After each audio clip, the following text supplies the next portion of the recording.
श्री स्वामी समर्थ. तर बघा, महाशिवरात्रीनिमित्त खूप जण शिवलीला अमृत या ग्रंथाचं पारायण करत असतात.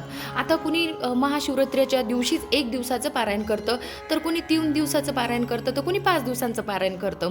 आता बघा, ह्या पारायणाचे नियम काय आहेत, अटी काय आहेत, त्याच्यानंतर याची समाप्ती कशी करायची, तर ह्या सगळ्या गोष्टींची माहिती आपल्याला आजच्या व्हिडिओमध्ये बघायची आहे. शिवलेला अमृत हा अतिशय दिव्य अनुभव देणारा ग्रंथ आहे आणि महादेवांचा अगदी प्रिय असा ग्रंथ आहेत. ह्या ग्रंथाच्या वाचनामुळे आपले जे काही संकट असतात तर ते संकट दूर होतात. आपल्याला ऐहिक आणि परलौकिक सुखाची प्राप्ती होते आणि आपल्या मनोवांछिक इच्छा ह्या ग्रंथाच्या पठणामुळे ह्या पूर्ण होतात.